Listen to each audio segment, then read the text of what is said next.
Good morning po sa inyo lahat. Awit na lang tayo sa Panginoon. Sarap umawit sa Panginoon. Grabe yung presensya ng ating Panginoon kanina habang tayo ay nagpupuri sa Diyos. Awitan ka lang, mensahe na eh. Diba? Mag-awitan na lang tayo. Amen. Sabi ni Pastora Beth, patotoo ko daw yung sinishare ko sa kanya kanina. Dahil nga, talagang tunay ang Diyos ay tapat. No?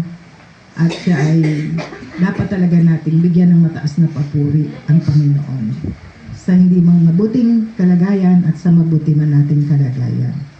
Hindi mababawasan ang ating pagpupuri sa Diyos at pasasalamat natin at pagsamba. Kasi pag tayo nagpupuri sa Diyos at ibinibigay natin ang ating mataas na papuri sa Diyos, bumababa ang presensya ng Panginoon. Lalo na marami tayo. Ang aking patotoo sa inyo, naway magbigay ng hamon sa bawat isa. Hindi ko alam kung sino dumarating sa inyo sa kawalan. Hindi ko alam kung sino dumarating sa inyo na kinakailangan magkaroon ng breakthrough sa buhay ninyo, sa financial man, sa anumang aspeto ng buhay, sa spiritual man. Pero isang bagay po ang mensaheng ibinigay ng Diyos sa akin na gusto kong i-share sa inyo. Kami ay nagpunta ng Prayer Mountain nung nakaraang araw. Anong araw yun? Friday. Dahil hindi ko gusto, dahil gusto ng Holy Spirit. That time, sobra kong masyadong ang bigat na nang dala-dala sa balikat ko na parang hindi ko alam kung paano ko ito paano gagaan ang lahat. Although, sinasabi nyo, pastor ako, sinasabi natin, pastor, at sinasabi ko rin, isa akong lingkod ng Diyos, pastor, pero para sa akin, sa sarili kong karanasan, yung experience ng kabigatan na to ay halos hindi ko na kayang tumayo. Yung bang parang hindi mo ko na kayang itayo yung sarili mo sa sarili mong lakas. Dahil kahit yung lakas mo ay wala na. Maybe nakikita nyo rin ako dyan, pangiti-ngiti, minsan kinakausap, nagpipreach dito, naakala ninyo, malakas si Pastora sa pananampalataya kasi nagpipreach siya, may mga word of God, nabibless kami, o ano pa man, no? Hindi. Aaminin ko sa inyo, katulad lang tayo ng isang ordinaryong tao. Tayo pare-parehong tao na umaasa sa salita ng Panginoon, umaasa sa kalakasan ng Diyos. At gusto kong sabihin sa inyo, totoo ang salita ng Diyos na binabasa at pinapakinggan natin. Kaya pagka tayo ay nakikinig ng mensahe ng Diyos, pinakikinggan natin ang tinig ng Diyos. At napaka-importante yung magiging sensitibo tayo sa tinig ng Diyos. Kaya nung pumunta kami sa Prayer Mountain, napakatindi ng conviction na pumunta. Every morning, pag gumigising ako, hirap ako na bumangon agad kasi nararamdaman ko agad yung pananakit ng aking ulo, hilo. Pag nahilo na ako, hindi ko na kayang parang kontrolado ng hilo ang buo kong katawan, pag-iisip. Ganun yung pakiramdam ko tuwing umaga. At kapag gumising ako sa umaga na hindi ko yung naramdaman, talagang sobra-sobra ako naglululundag sa galak sa Panginoon. No? Pero hindi ibig sabihin, pag naramdaman ko yon, hindi ako naglululundag sa galak sa Panginoon. Talagang nagpapasalamat ako sa Panginoon na kahit nararamdaman ko yon, buhay pa ako. And then, yung matinding conviction na binigay sa akin ng Holy Spirit na pumunta ng Prayer Mountain. Hindi ko alam kung nagulat ba si Pastor, bakit bigla ako nagdesisyon nun.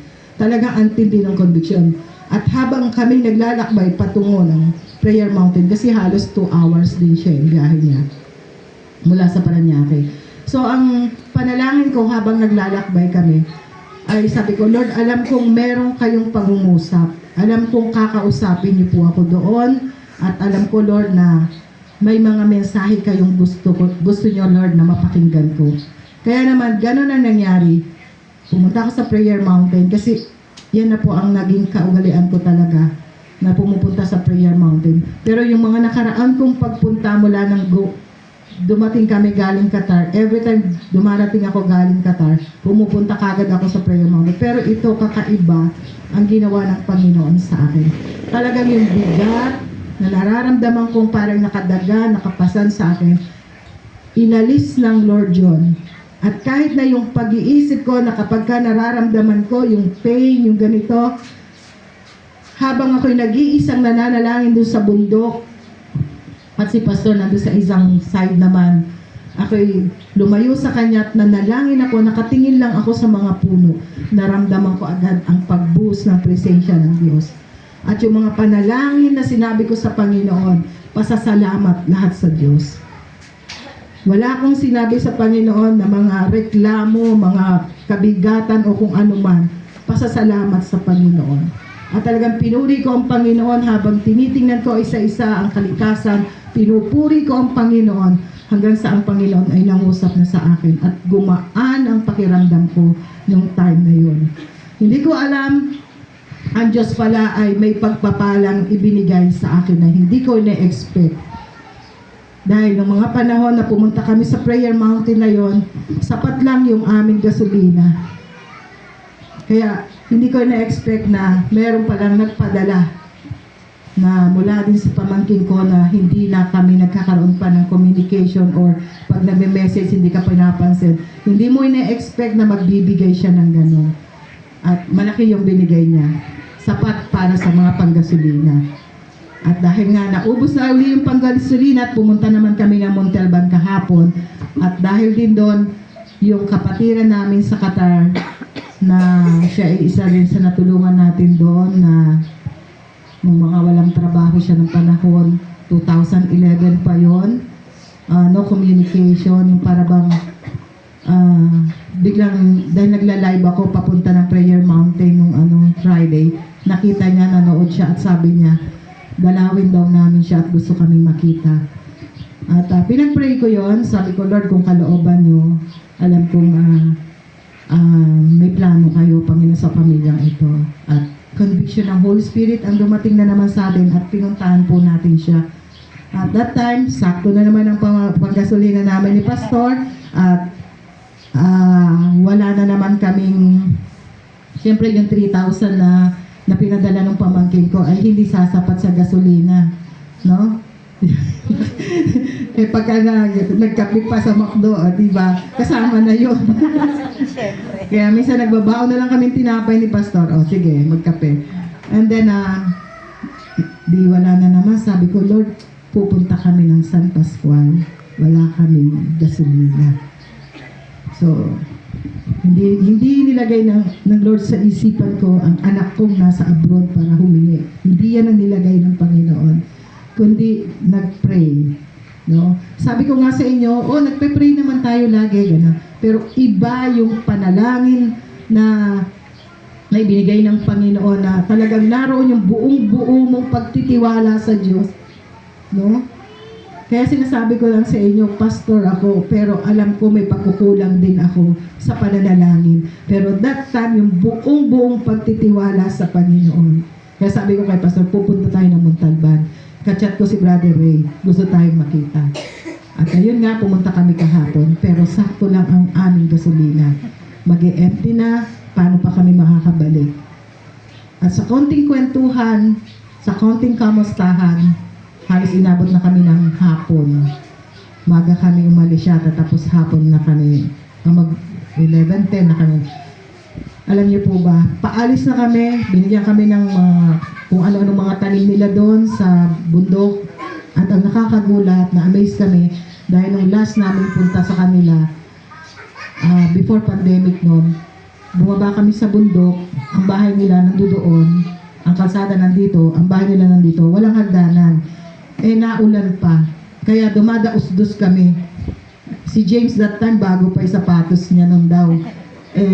Dumadaos-dos kami, dinalaw namin siya. Dahil nag-for good na siya at nawala ng work sa Qatar. And then pagkatapos, nagulat kami nung puntahan namin 1 hectare ang kanilang property doon. Napaka-amazing talaga ng Lord sa buhay ng kapatid. Sila ba ay siya ba ay workers? Hindi. Siya ba ay sobra ba siyang malapit sa Panginoon? Marahil. No? Bagamat wala pang sa interview ng mga ganon, kwento-kwento muna. Pero alam ko may purpose ang Panginoon. Pinababalik na po kami. Alam niyo po ba, inabot niya kay Pastor ay mas malaking halaga doon sa binigay. Halos na doble. Kaya nagpagasolina kami kaagad ng full tank, kaya nakarating kami dito. Kaya pag ang Diyos, talagang sabi ng Panginoon, He is a great provider. Totoo yun. Totoo yun. Kapag nakita ng Panginoon, kaya sabi ko sa aking asawa, walang hihingi sa ating anak. Mananalangin tayo. Kaya pagtuturo din ng Panginoon, no? Kaya salamat sa Panginoon at nakarating kami ng ligtas at payapa dito sa lugar na ito. Although, yung aming sasakyan, walang aircon. Nasira, on the way kami ng Montalban. Nasira yung wiper ng sasakyan. On the way kami ng Montalban. Umuulan pa. Napakahirap. Malapit sa aksidente kapag ang wiper mo at umuulan ay sira.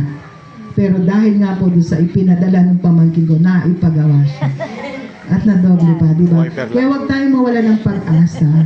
No? Magpatuloy lamang tayo na nakikinig ng salita ng Diyos. Huwag tayong magsawa. Umulan, umaraw. Kayo nandito lang galing. Kami saan galing? Layo. Pero hindi po natin hadlang ang layo. May mga kapatiran, nagsasacrifice dito na mag-commute. Sa Qatar, sinusundo namin door to door. So, may kakayahan pang magbayad yun ng pamasahe, pero kayo po'y nakita ko po yung iba sa inyo nagsasacrifice. Kaya sa Diyos po ang papuri, patuloy nating pagtiwalaan ng Diyos.